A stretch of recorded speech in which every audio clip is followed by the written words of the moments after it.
I'm Trisha Mackey. Regina has the night off. We'll have those stories and much more right now.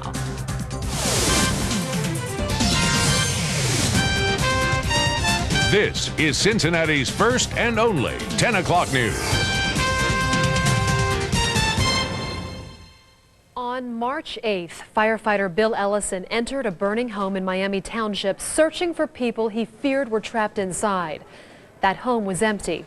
Ellison became disoriented and was badly burned.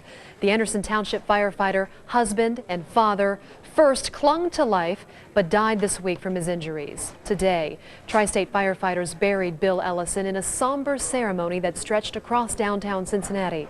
19 News reporter Tiffany Gans has the story.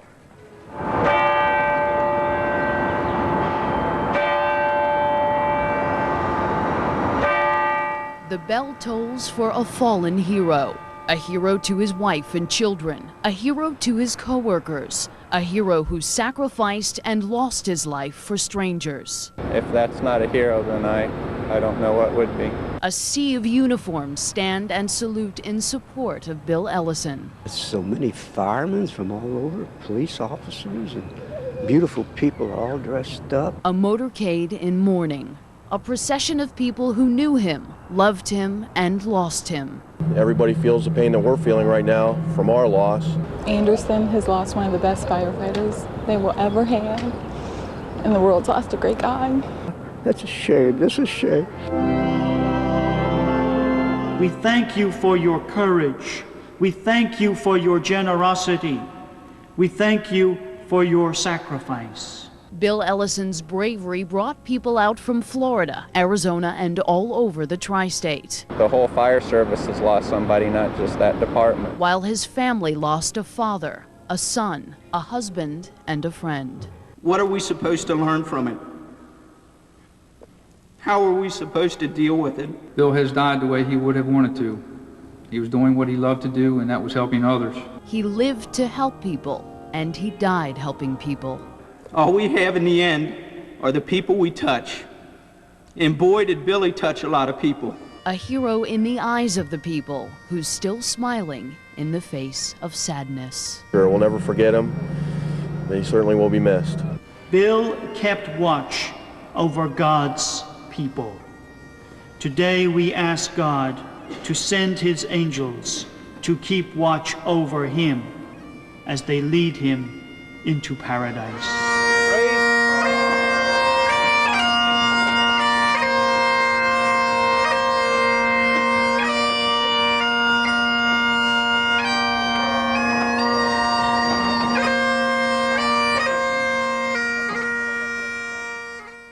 That was Tiffany Gans reporting. Bill Ellison was laid to rest at St. Stephen's in Fort Thomas. Service was held. Right now, we want to show you some of the emotional tributes from that ceremony. He worked because it was his passion. He wanted to help people.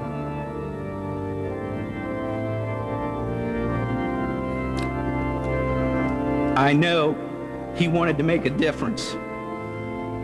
When you think about it, all we have in the end are the people we touch. And boy, did Billy touch a lot of people. Yesterday I looked up the word brotherhood in Webster's dictionary, and it was defined like this: the condition of being a brother, a group of men living a communal life, men of the same profession, business, and/or occupational tie, a fraternity. Since March the 8th, I have learned a new definition for brotherhood, and to me it can be defined in one word, and that word is firefighter. We all love you, brother, and we will miss you dearly. Thank you. Well, you didn't have to look very far today to see and even feel that sense of brotherhood. Coming up new at 6 o'clock, Monica Abler shows us how firefighters from all over this country came to show their support to the family and friends of a fallen firefighter. Time for a check on weather now. Another beautiful day outside. What can we expect for firefighter? It's a day of mourning in the tri-state as Bill Ellison is laid to rest. Ryan Owens was at the Mass today, and he joins us now live from the Firefighters Memorial downtown. Ryan. Anne-Marie, this was really a community's chance to honor a fallen hero, and they did it in grand style. As a matter of fact, many of you may have seen this funeral procession of emergency vehicles this morning. It stretched for more than a mile, and at the front of it, a fire truck carrying the flag-draped casket of Bill Ellison from an Anderson Township fire station to a downtown cathedral. And along the way, literally thousands of mourners lined the streets.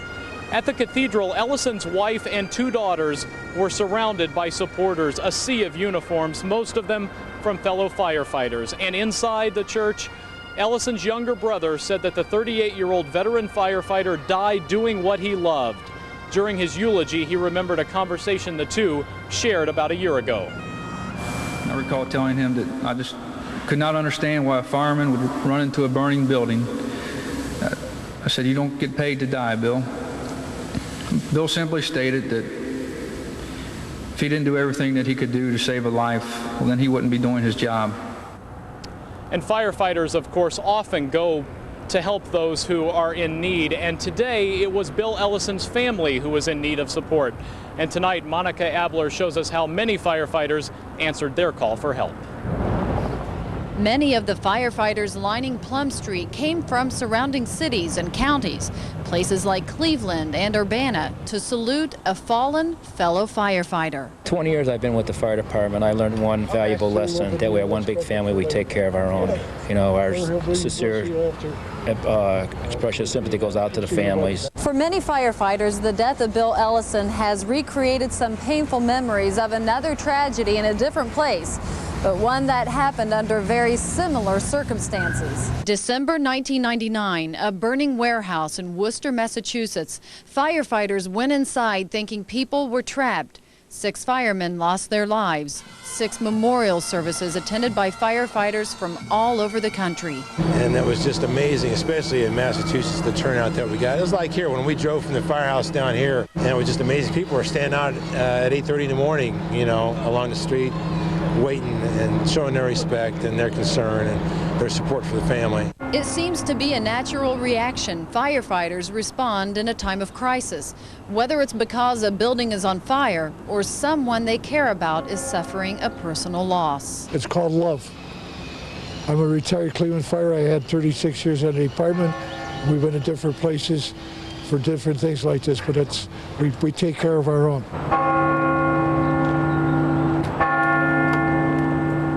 Downtown, Monica Abler, WLWT, Eyewitness News 5.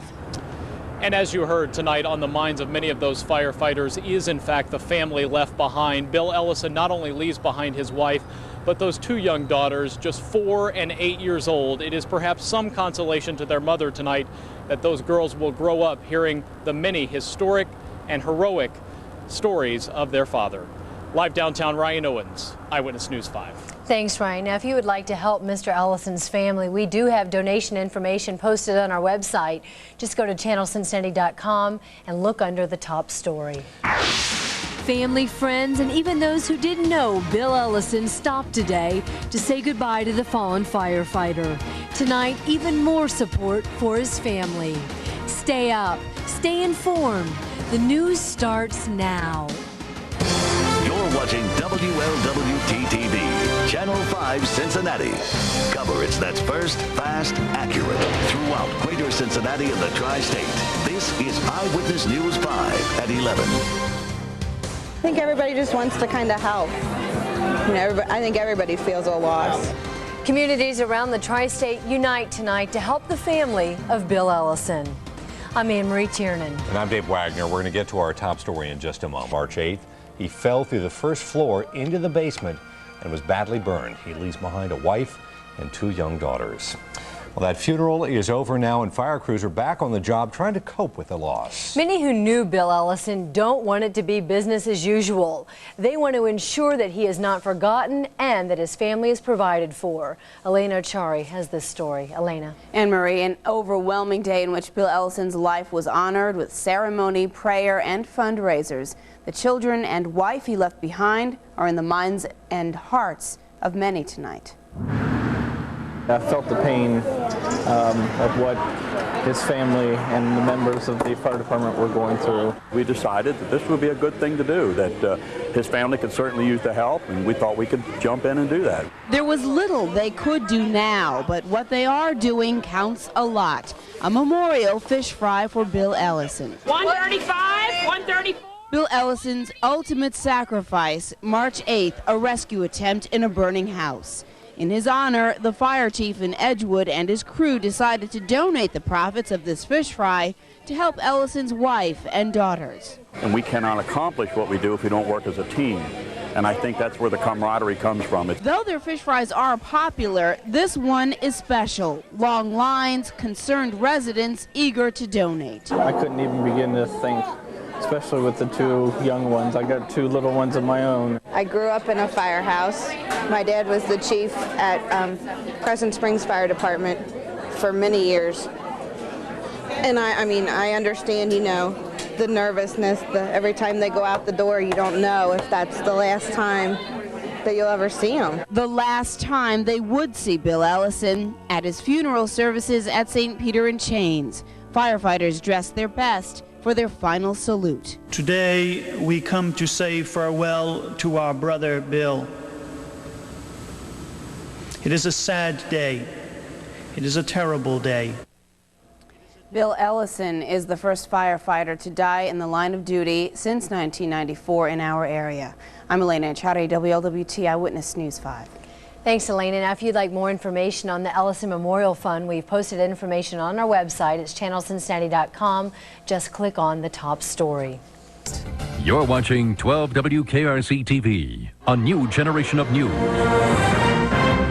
Now, non-stop news and Tim Hedrick's No Wait Weather. 12 News at 11 starts now. Ellison was remembered by family, friends, and the colleagues with whom he routinely shared his life to keep us safe. Bill Ellison died on Tuesday. He was hurt 2 weeks ago when the floor collapsed beneath him inside a Miami Township home. Ellison worked part-time for that Hamilton County Department and full-time for Anderson Township. A fire truck carried Bill Ellison's body from an Anderson Township firehouse to the St. Peter and Chains Cathedral downtown. Dozens of vehicles from all over the tri-state joined in the solemn procession. Cincinnati firefighter Tom Laycamp, a friend of Bill Ellison's, waited on the steps of the church while wife Linda and little Jessica waited across the street. It was a tough day for wives and children, too. It's really hard, and then you also think that, you know, it could have been any one of the men that help other people, and, you know, it really makes you stop and think. You don't know from one moment to the next, really, what's going to happen. More than 1,000 firefighters and other rescue workers from all over the United States and even some from Canada attended the memorial service. Afterwards, Bill Ellison was laid to rest at St. Stephen's Cemetery in Fort Thomas. Efforts to help Bill Ellison's wife and two young daughters are still underway. Edgewood firefighters normally hold fish dinners to raise money for a historic fire truck they're trying to restore. Tonight, they decided all the proceeds will go to Bill Ellison's family instead. If you'd like to help, donations for the Ellison family can be made at any Fifth Third Bank. And if you'd like to do something in Bill Ellison's memory, there is a blood drive tomorrow at the Anderson Township Senior Center. That is right by the firehouse, of course, on Beachmont Avenue. Tim says the weekend will be more like winter than spring. He has some chilling details in No Wait Weather. Well, that's right. Temperatures in the up. We come to give back to God, the hero that God gave.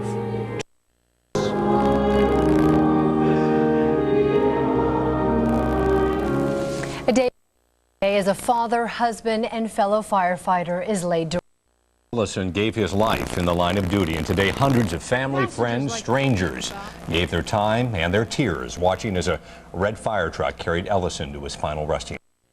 Ryan Owens is live tonight at the Firefighters Memorial downtown. Ryan. Dave, as you know, it was a little more than 2 weeks ago when Bill Ellison was so badly burned in that house fire in Miami Township. For 12 days after that, fellow firefighters kept a vigil at his bedside. You know, they always say that firefighters see themselves as one big family. The rest of us know why. A fire engine that carried Bill Ellison countless times does it. A final farewell that stretches more than a mile. Hundreds of emergency vehicles file past thousands of mourners, many of them school. On the long journey from an Anderson Township fire station to a downtown cathedral, a community says goodbye. Ellison's wife and 2 young daughters are surrounded by a sea of uniforms, a show of support that's been with them from day one.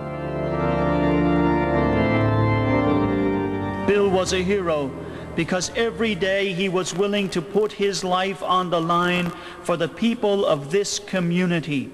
The 38-year-old firefighter eulogized by his younger brother. I'm proud to be the brother of a hero. He says his brother died doing what he loved. He points to a conversation the two had about a year ago. Him that I just could not understand why a fireman would run into a burning building.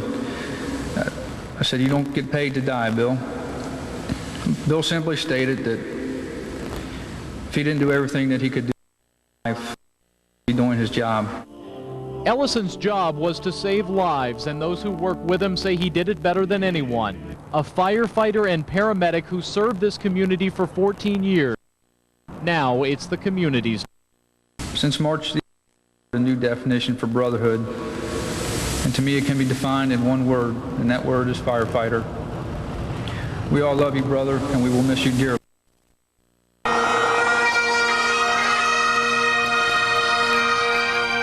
The final farewell continues to Ellison's gravesite. It's mourn the loss of one life that saved so many. Now, one of the many reasons a ceremony like this is so moving is that fortunately, years, tri-state in the line of duty, and as for the Anderson Township Department, Bill Ellison is the first ever lost in a fire. Live downtown, Eyewitness News 5. Firefighters who came to pay respects to Bill Ellison were not all from the tri-state. They came from Urbana, Cleveland, Columbus, saluting the fallen firefighter. You know, there's nobody here today that didn't stop and think for a minute that, you know, that could have been me, because we've all been in fires like that dozens of times. Firefighters say they were just remembering one of their own.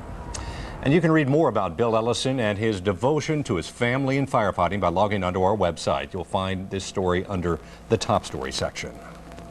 In business news now, as consumers, we have our favorite products. We have our favorite shampoo, detergent, even our favorite.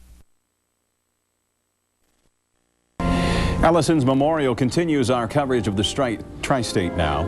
The funeral procession made its way from Anderson Township to St. Peter in Chains. It was a powerful, emotional day. Ironically, the last firefighter killed in the line of duty in this area was Lieutenant Walter Wade. He was also a firefighter in Miami Township. He died in 1994.